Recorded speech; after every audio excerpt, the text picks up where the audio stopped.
নমস্কার, কেমন আছেন সবাই? আশা করি আপনারা সবাই অনেক ভালো আছেন। আমার নতুন একটি ব্লগে আপনাদের আরও একবার স্বাগত জানাই। আজকের দিনটি হলো রবিবার, এখন দুপুর 1টা মতন বাজে। আমি ব্লিঙ্কিট থেকে অর্ডার দিয়েছিলাম কিছু জিনিসপত্র। এই যে লেবু, পুরো দেখুন ভিজে গেছে জানেন তো, যার জন্য এই কাগজের ব্যাগটাও ভিজে গেছে। এই জন্য ছিঁড়েও গেছে সাইড থেকে। এইটা হচ্ছে সেই রাইস পেপার, আমিও অর্ডার করলাম, দেখি এটা দেখি ছোটিস অনেক রকম তো দেখা যায়। আর এই যে ঠাকুরের পুজোর জন্য একটু ফুল, এটা আমি ফার্স্ট টাইম কিন্তু ব্লিঙ্কিট থেকে অর্ডার করলাম। সত্যি কথা দেখতে যে কেমন কি জিনিসপত্র দেয় আর আসে। আপনাদের তো আগেই বলেছি আমাদের এখানে অনেক জিনিস পাওয়া যায় না। আর এই যে বহু দিন পর আমার মনের ইচ্ছেটা পূরণ হলো, এই যে কাঁচকলা দিয়ে, এই যে পালং শাক আর বেশ অনেক কিছু কিন্তু পাওয়া যায়। একটু পুজোর জন্য পান নিয়েছি, সেটা আমি দেখলাম বেশ রেঞ্জেবল প্রাইসের মধ্যেই সমস্ত কিছু। আর এই যে বকচইটাও এবার বানিয়ে দেখব। অনেক শুনেছি কিন্তু বানানো কোনো সময় হয়নি। এবার একবার কুক করে দেখব যে কেমন হয়, কেমন টেস্ট। তারপরে একটা জিনিস কি, আমি অর্ডারটা করার 7 থেকে 8 মিনিটের মধ্যেই কিন্তু আমার পার্সেলটা পৌঁছে দিয়েছে।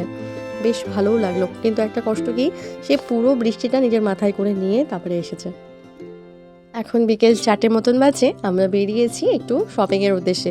আসলে কি বলুন তো, আমার বান্ধবীর মানে আমার যে বন্ধুটা আছে তার ছেলের আজকে বার্থডে, তার জন্য আমি তার জন্য একটা গিফট আনতে যাচ্ছি একটু দূরে মলে। বড় বাচ্চা তো, ছোটো বাচ্চা হলে টুকটাক টয়েস বা অন্য কিছু তাও গিফট হিসেবে দেওয়া যায়, বাট যেহেতু একটু বড় বাচ্চাটা তার জন্য আমরা নিতে গেছিলাম একটু ইসি বাইতে।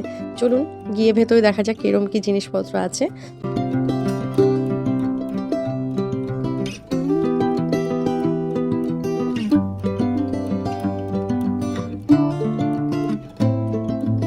চলুন, নেওয়া হয়ে গেছে গিফট, আমরা বেরিয়ে এসেছি। আর তার মধ্যে আজকে যেহেতু সানডে, প্রচণ্ড চারিদিকে ভিড়।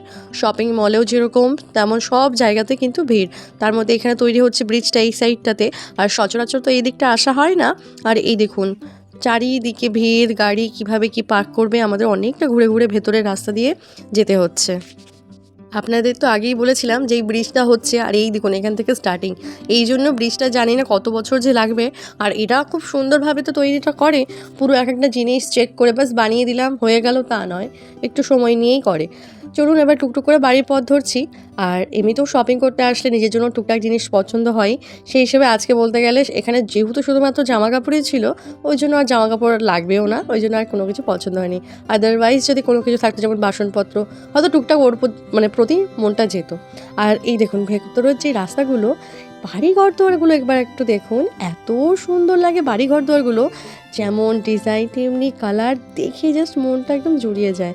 কিছু কিছু জায়গা আছে মানে ওয়াস্কোতে বা আপনার পুরো গোয়াতে কিছু কিছু জায়গা আছে, এত সুন্দর ঘর বাড়িগুলো না, সত্যি দেখে মনে চোখ সরানো যায় না। বাড়িতে যাওয়ার পর ভাবছি বাবুর টুকটাক একটুখানি হোমওয়ার্ক আছে, যেহেতু শনি রবি দুদিনেই ছুটি থাকে, তাই জন্য শনিবারটা কিছুটা করাই আর রবিবারটা কিছুটা করাই। ওইটুকু হোমওয়ার্কগুলো করিয়ে তারপরে আমার ফ্রেন্ডের বাড়ি চলে যাব। আমাদের এই সাউথ গোয়াটা আস্তে আস্তে যে কতটা পরিবর্তন করছে তার বলার মতো না। নর্থ গোয়াটা এমনিতেই সুন্দর, আমি এখনও ঘুরতে যাইনি কিন্তু টুকটাক ঘুরেছি, খুব একটা ঘোরা হয়নি, অনেক সুন্দর সুন্দর জায়গা দেখাও হয়নি, এখনও যাবো আস্তে আস্তে। আর যেহেতু ফ্লাইওভারটা, এয়ারপোর্টের সামনে একটা ফ্লাইওভার আছে, আর এখান থেকেও একদম ডাইরেক্ট করছে, যাতে সবাই ইজিলি চলাফেরাটা করতে পারে। এখন বাজে প্রায় 9টা মতন, আমরা অনেক আগে চলে এসেছিলাম। এসে আড্ডা, ইয়ার্কি, কথাবার্তা, কত হই হুল্লোড়। এখন কেক কাটার সময় হয়ে গেছে। আর খুব একজনকে নেমন্তন্ন করেছিল না, জাস্ট আমি, আমার মতনই আরেকটা বন্ধু, মানে দুটো ফ্যামিলি এসেছিলো আর কি। আর এটা সবাই বাঙালি, আর সবাই এক জায়গায় হলে যা হয় আর কি। আর এই যে বাচ্চারা দেখছেন, আর এই যে এটা হচ্ছে আমার ফ্রেন্ড, এই যে আমার ফ্রেন্ড আর তার এই যে ছেলে, আর তার ছেলে আর আমার ছেলে এত ভালো বন্ধুত্ব বলাটা ভুল, মানে দাদা ভাই দুজনকে এত ভালোবাসে, তার ধারণার বাইরে। এটা আমার খুব ভালো লাগে। আর তার থেকেও একজন ভালোবাসার লোক হচ্ছে আমার ফ্রেন্ড। আমার ফ্রেন্ডও বাবুকে প্রচণ্ড ভালোবাসে, মানে উনি কোনো ত্রুটি রাখে না আমার বাবুকে ভালোবাসার জন্য, যেটা আমার কাছে সত্যিই ভীষণ ভালো লাগে। এখন যে আশীর্বাদ করছেন তিনি হচ্ছে আমার ফ্রেন্ডের শ্বশুরমশাই। সেও এইবার এই প্রথম আসলেন গোয়াতে। আর যেহেতু এতদিন চলে যাবে করে, যেহেতু ওনার ছেলের জন্মদিনটা যাতে কাটিয়ে যাওয়া হয়, এই জন্যই তাকে আটকে রাখা যে আপনি থাকেন, বার্থডেটা শেষ হলে উনি আবার ওনার বাড়িতে ফিরে যাবেন। দাদু, দিদা, ঠাকুমা এদের আসলে ভালোবাসাটা নাতি-নাতনিদের কাছে একটা একদম অমূল্য একটা ভালোবাসা। যার কোনো মোলভাও করা যায় না। আর যার ভালোবাসার সমান কোনো ভালোবাসাই হয় না।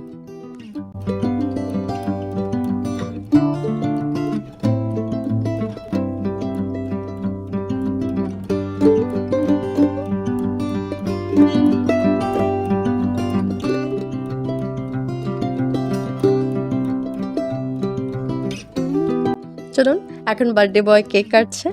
আর তাহলে আজকে ব্লগটা আমি এখানেই শেষ করছি। ভালো লাগলে অবশ্যই করে লাইক, শেয়ার আর সাবস্ক্রাইব করতে একদম ভুলবেন না। আর জানাবেন কেমন হচ্ছে ব্লগটি। ভালো থাকবেন সবাই, সুস্থ থাকবেন সবাই, সাবধানে থাকবেন সবাই। দেখা হচ্ছে খুব শীঘ্রই নতুন একটি ব্লগে। ধন্যবাদ সবাইকে, ভালো থাকবেন সবাই। আর ব্লগটা কেমন লাগলো অবশ্যই করে কমেন্ট সেকশনে জানাবেন।